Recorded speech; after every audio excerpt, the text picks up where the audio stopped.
C'est qu'il y a un test psychologique pour savoir si tu penses comme un psychopathe. Oula, ok, imagine, il y a un homme et sa femme dans une voiture, dans la forêt, la nuit. Il y a vraiment personne autour d'eux. Ça veut dire que personne les entend et personne les voit. Ok? Ok.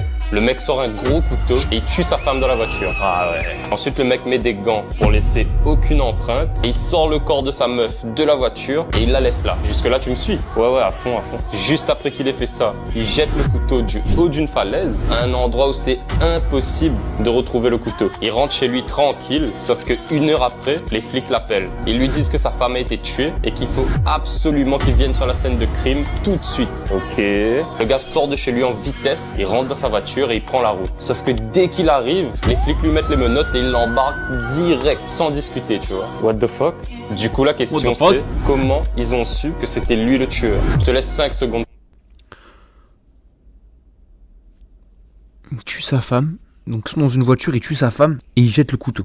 Comment ils l'ont retrouvé? Frérot, c'est simple. C'est aussi simple que ça, frérot. Les flics, ils ont pris le téléphone de sa femme, ils ont appelé...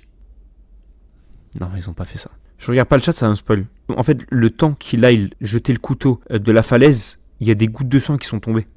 Ah non, c'est le sang de sa femme. Comment ils ont su? Mais je sais. Je sais, les mecs. Ils l'appellent, ils lui disent de venir sur le lieu du crime. Et le mec, il vient alors qu'il a même pas d'adresse. Il est venu comme ça, il savait où c'était. Il a pas donné l'adresse, ils ont pas donné l'adresse. Voilà, j'étais trop fort, frère, je suis trop fort. T'as regardé le chat là, t'es d'homme, je peux regarder le chat. De morale pour savoir si tu es exemplaire ou l'instrument du mal. À chaque fois, je vais te présenter Est-ce que je suis un démon ou je suis bien? Vas-y, c'est un test pour savoir si on est un démon ou pas. une situation ou un dilemme et tu devras faire un choix. Tu n'as bien sûr que 2 choix possibles. Soit la réponse A, soit la réponse B.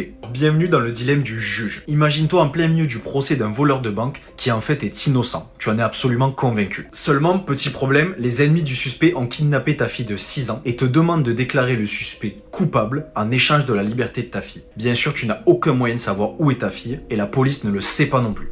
Elle est même peut-être en danger de mort, qui sait. Donc voici le dilemme. Accuserais-tu l'homme que tu penses innocent de coupable pour sauver ta fille? Réponse A, jamais je ne condamnerai une personne innocente. Réponse B, sans hésiter. Je te laisse bien sûr quelques secondes pour faire ton choix. Tu prends la réponse A, c'est bon, elle avait qu'à pas se faire kidnapper, la petite.